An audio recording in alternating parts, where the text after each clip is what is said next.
Howdy everyone, welcome back to another episode of PSR. Do you like to jelk your rifle, to stroke your rifle, essentially? If you do, then I think this is the right scope mount and scope for you. This is the Antimatter Scopeswitch 2.0. And on top of this thing, we've got the Vortex Razor HD 1:6 Gen 2E. We're gonna jerk this rifle all day today to see if the Antimatter Scopeswitch 2.0 is all hype or if it's worth the buy. Which brings me to the opportunity for you guys to potentially take this thing home. The Scopeswitch 2.0 alongside this mount and most of all, this LPVO. Fan of them's kind of like Patreon, gives you the opportunity to support me, the creator, in making these videos. And in turn, you get a merch item and the opportunity to potentially win this setup. So if you're interested in owning this thing and you want to help support me, go to the link in the description or go to fanofthem.com/PSR. That's fanofthem.com/PSR. No pressure or anything. If you guys want to enter, great. If not, that's totally fine. So big thank you to Fan of Them for helping me get a chance to review this Antimatter Scopeswitch and the optic. The Scopeswitch is essentially a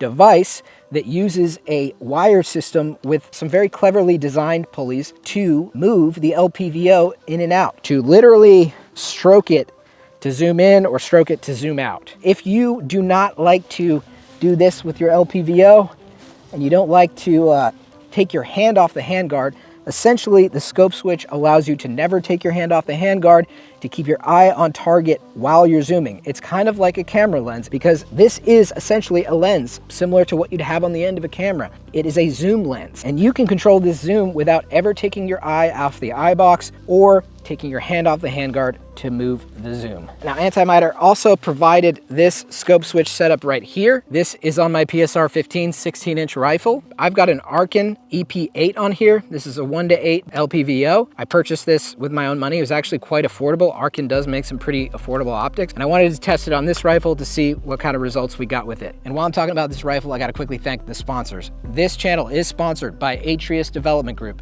who makes the FRS, which is in this thing. It allows you to go into 3 positions. The third position is the most fun, but also the hardest on your ammo budget. The FRS comes in both regular and ambi versions, and it's a whole lot of fun. Never in a million years use PSR. Don't do it. For 10% off your entire order from Atrius, and I want to thank Atrius for sponsoring this channel. And while we're on the topic of burning through ammo, I gotta thank HSL Ammo for providing all of the ammo on this channel. HSL makes really quality ammo at affordable prices, and I wanna thank HSL a ton for providing the ammo for this channel. All right, so when I first saw this announced, I think it was a couple of years ago, I thought, that seems cute, but is it really effective? And so I finally got the second iteration, the Gen 2, in my hands from Antimatter. Antimatter is a sister company of Flux Defense, and Flux Defense, as we know, makes some pretty sweet stuff. The Flux Raider, the Raider 365. Flux and Antimatter are definitely on the more innovative side of things in terms of the firearms industry. So let's talk about the rifle first. This is my ADM UIC. Love this thing. It is a 14.5 pin and weld. It's got a Plan B muzzle device with the AB suppressors A10 on the front.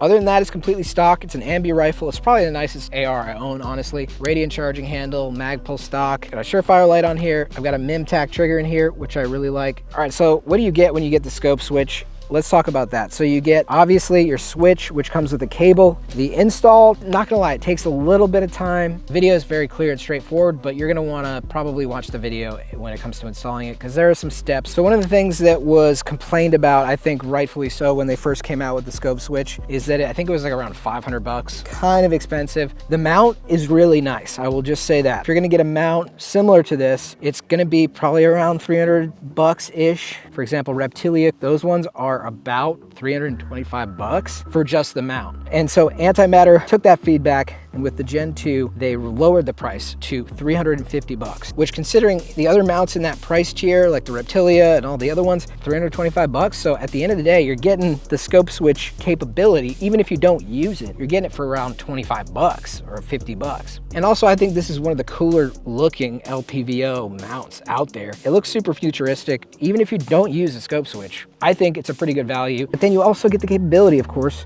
to stroke your rifle like this. And I mean, who wouldn't want to stroke it? Now, when it comes to the optic itself, this is the Vortex Razor HD Gen 2E. I had the opportunity to get the 1:8, but Antimatter does have a list of scopes that are compatible and not compatible, and ones that are a little bit harder to jerk than others. This one turned out on the scale to be like quite easy to jerk. It's not super hard to bring it back and forth. It definitely takes a little bit of force, but it's not unmanageable. Now this Arkin, on the other hand, it's harder to push and pull. So it's not my finest wank, honestly.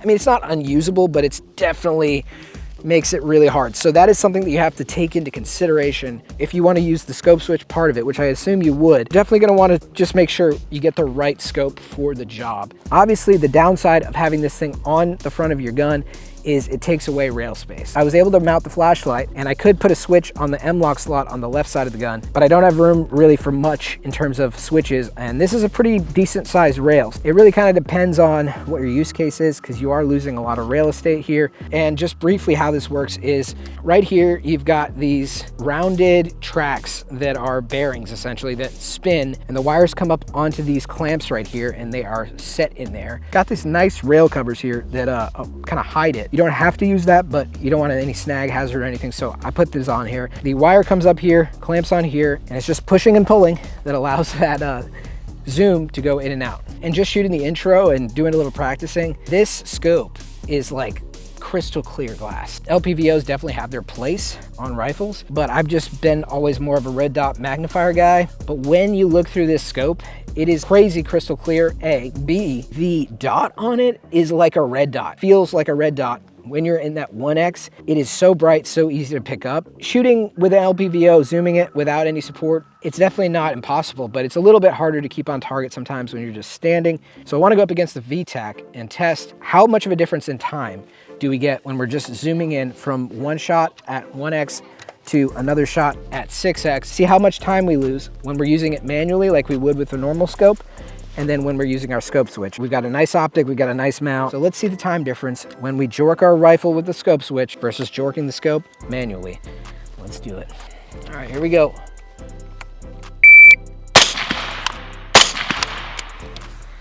All right, that was a 193. Pretty good. I just kind of grabbed it up here. You can obviously do it like this, but we're using the barricade. So let's try it manually now. So we're trying to beat a 193 here.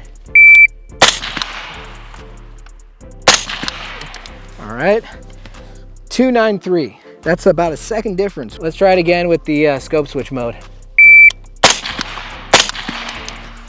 Woo, that's a 156. That's how quick you can get the transition. Let's see if I can get a little bit faster with the manual.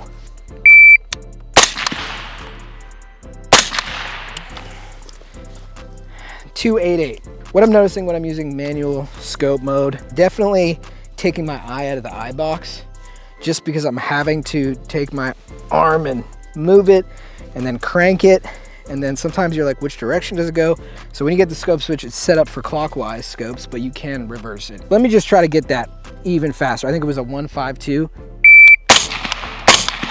Oh yeah, that's a 125. Let's try it with our Arkin and our PSR 15. All right, so we got the PSR 15 scope switch on here. We have a CMMG zeroed can on here. Pretty good performing can for the price, is around $5.99.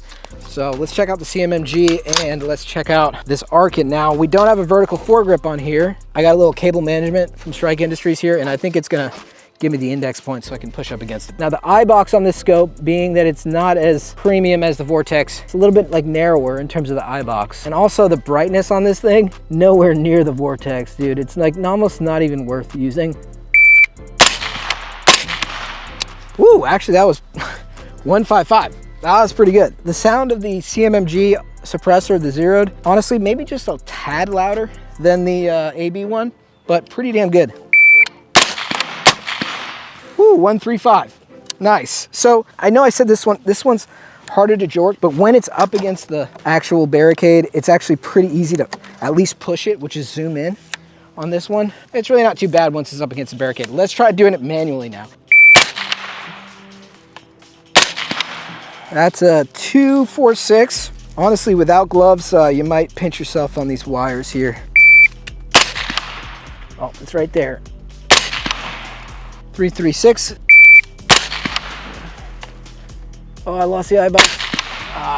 Yeah, it's gonna be a 37. So big difference on this one because of the resistance there. I lost the eye box when I brought my hand up here to adjust it. I mean, the scope switch, it appears to be actually quite effective, at least when doing the barricade. Now I wanna try shooting it just standing up. That's when this one's gonna be a lot harder. All right, here we go.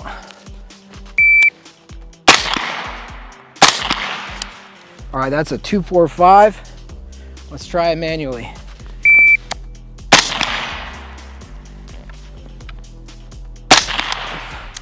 Okay, 467. Damn, so that's a whole 2-second difference when you're not up against the barricade. 236 on the regular.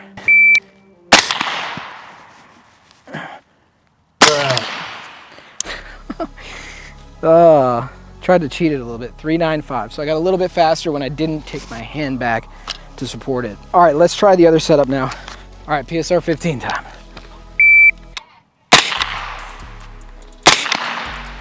.289. Going manual mode here.